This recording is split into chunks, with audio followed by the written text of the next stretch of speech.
Senta, senão eu vou te quebrar na porrada. Sentou. Viram? Vínculo hierárquico.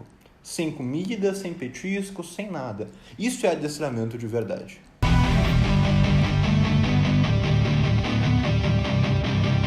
Olha só, eu vi um comentário lá no Instagram, não foi no meu perfil, aí eu printei, coloquei nos stories e expliquei a minha visão sobre isso. E no comentário, é um adestrador de uma escola de cães, falava o seguinte, ó: marcadores como não, como clicker, não tem necessidade nenhuma. Porque isso era usado para fazer truques caninos, que não era a área dele. A área dele era obediência, era comportamento. E aí, ele comentou que não precisa de nada disso para adestrar um cão. Que o adestramento é baseado simplesmente em pressão, solta a pressão e correção. Simples assim. Ou seja, pressão para cima da guia, o cão senta, ele solta a pressão. Com o passar de várias repetições, ele vai só levantar e o cão vai sentar. Pronto, está adestrado. Pressão para baixo, o cão deita, acaba a pressão. Se o cão sair do fica, ele vai e corrige o cão. Um adestramento que era muito usado há uns 60 anos atrás, de repente, até um pouquinho mais. E aí essa pessoa falou que o uso de bola, comida e etc. não era adestramento. Que isso basicamente era algo que ele fazia depois que o cão já estava sólido no adestramento. E aí eu expliquei. E inclusive, se você não conhece o meu Instagram, siga lá, porque lá a gente aborda esses assuntos nos stories. Diariamente tem stories abordando algum assunto diferente. Perfeito? Então lá sai muitas pérolas, inclusive com a máxima do afiar por onde cola, e todos os melhores stories estão nos destaques. Então você entra lá que você vai gostar bastante. Olha só, essa pessoa, ela está confundindo muita coisa. Aí ela encerra ainda o texto dela falando que isso era vínculo hierárquico, isso era vínculo real. Essa pessoa está confundindo muita coisa que é assim, ó. É uma confusão bem simples. As pessoas olham o estudo do cão no seu habitat natural, o estudo dos animais na natureza é chamado de etologia. Pela etologia, nós vemos alguns comportamentos, os instintos, os impulsos, os vulgo drives do cão. Aí nós entendemos o que é hierarquia para o cão, drive de comida, drive de caça, drive de defesa. Nós entendemos como o cão se organiza numa matilha, num grupo. E aí, baseado nessa ideia de etologia, nesse estudo de etologia, né, que não, etologia é um estudo, essas pessoas não estudam, não. Baseado nisso, as pessoas pensam o seguinte, então, bom, se na natureza um cão segue um líder, eu vou ser o líder dele. E aí, como eles fazem para construir essa liderança? Na base exclusivamente do estímulo negativo. Isso tem um nome, isso que essas pessoas chamam aqui no Brasil de vínculo hierárquico, isso tem um nome, isso é chamado de puramente R-, fora do Brasil. R- é reforço negativo. E esse puramente R-, ele é baseado em pressão, solta a pressão, colar eletrônico e correção. Basicamente isso.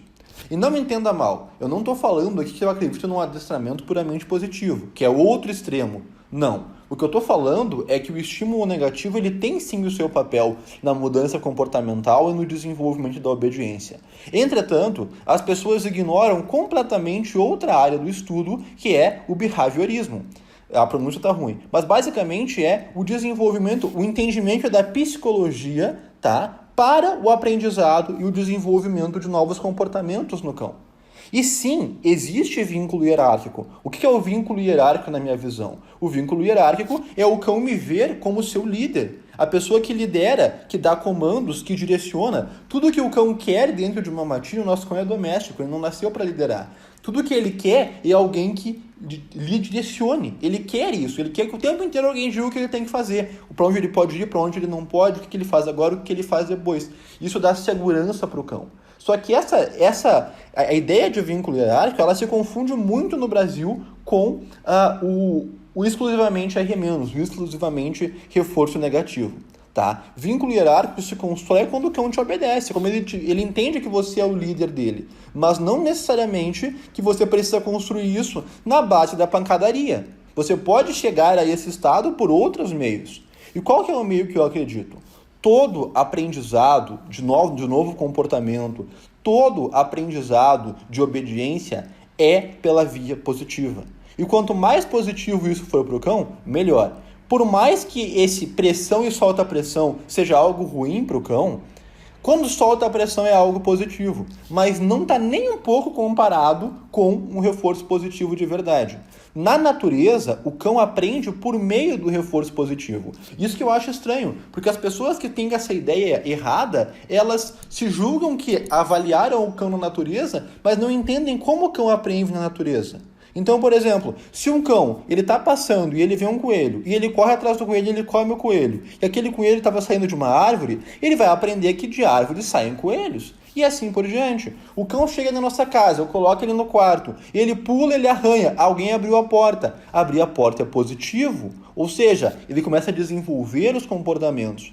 Quando as pessoas não entendem isso, elas ficam presas numa ideia de que a obediência e o adestramento é na base da pancadaria. E elas querem toda essa outra área de estudo, que é muito melhor para o cão. O cão que ele aprende exclusivamente por R-, por reforço negativo, ele é um cão com problemas de aprendizado. Ele é um cão que tem dificuldade para aprender as coisas e ele tem uma obediência xoxa, uma obediência murcha.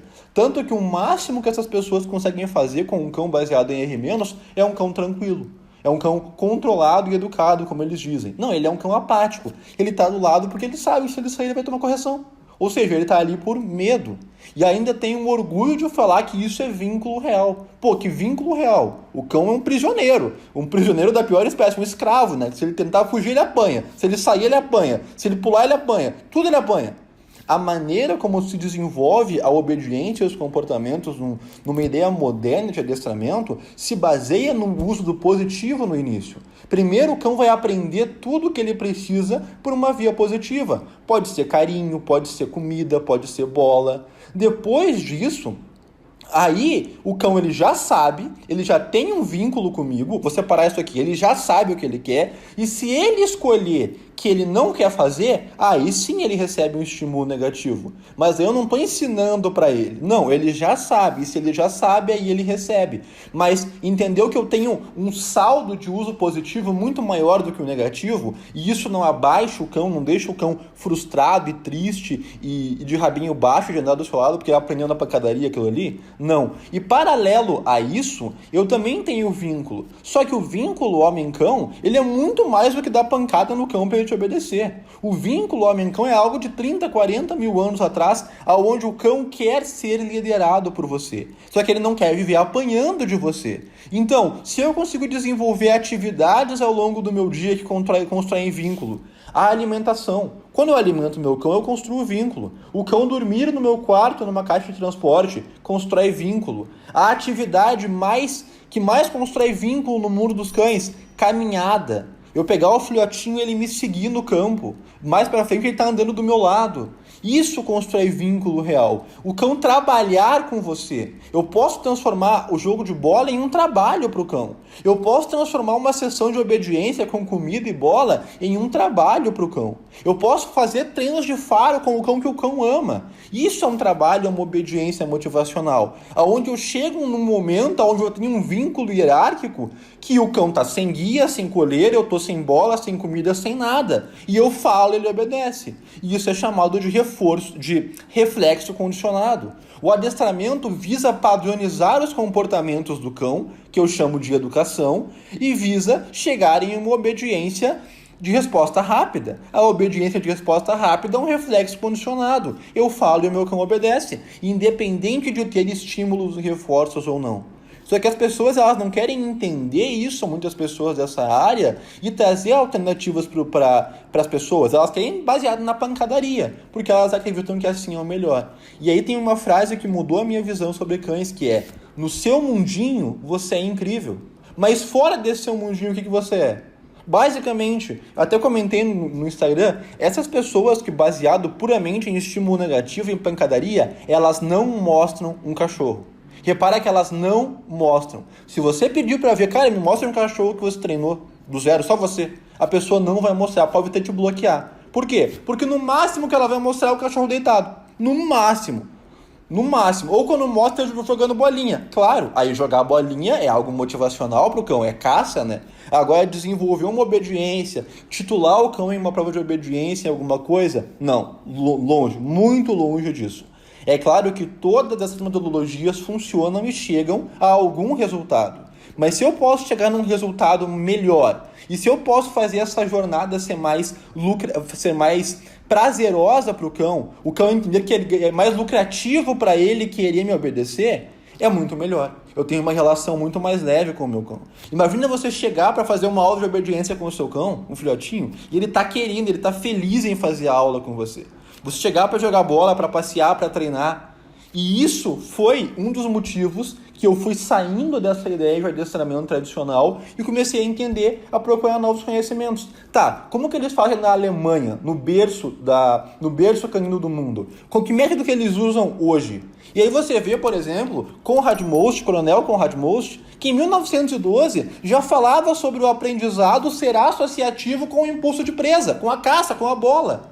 Olha, não faz muito sentido. Por quê? Porque a caça faz parte do processo de aquisição de alimento do cão. E se ele não decorar e aprender rapidamente como ele conquista alimento, ele vai morrer. Então ele entende esses processos e a gente usa esse conhecimento para treinar os comportamentos e a obediência do cão.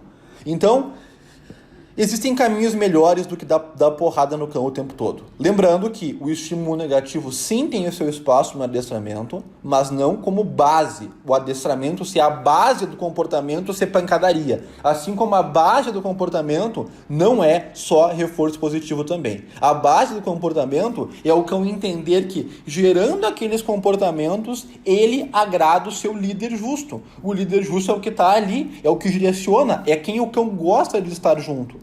E ele entende que aqueles comportamentos ali me agradam e permite que ele tenha mais liberdade comigo e conviva melhor com a família. Inclusive, a obediência real ela é conquistada por padronização. Eu posso padronizar isso criando uma base positiva e finalizando no negativo. Eu posso padronizar isso pelo tempo de repetição. Vou passar 1 ano obrigando o cão a fazer aquilo ali. Eu posso padronizar isso só na pancadaria. Mas no fim das contas é um padrão. E se eu posso padronizar de forma positiva, é algo muito melhor para a saúde física e mental do cão. Inclusive, quando se saiu dessa ideia, há 40, 50 anos atrás na Alemanha, de treinar cães puramente na pancadaria, no mínimo há 40 anos atrás foi saindo dessa ideia, quando se viu cães sendo treinados com comida, com bola, em provas de adestramento, o mundo abriu os olhos. Por quê? Porque pela primeira vez se viu um cão feliz em obedecer e feliz em trabalhar. E não só isso, que vivia mais. Porque o adestramento baseado só em punição, se for levar para uma alta performance, o cão tende a viver menos e ter vários problemas de pele, de coração, tumores. Porque, assim como nós, quem vive o tempo inteiro estressado acaba tendo o máximo de problemas que não teria se vivesse uma vida mais leve. Então, respeite o seu cão, respeite a natureza dele e seja um dono responsável. Tem gente que se chama de tutor, seja um tutor responsável para o seu cão, guiando ele por um caminho que ele vai gostar de seguir. Isso é muito mais fácil, muito mais prazeroso. Então, curta esse vídeo, se inscreva no canal. O que você achou desse assunto? Se você acha que eu posso trazer aqui algumas análises sobre linhas de adestramento, acho que pode ser uma série interessante aqui no canal. Um forte abraço para você e até mais.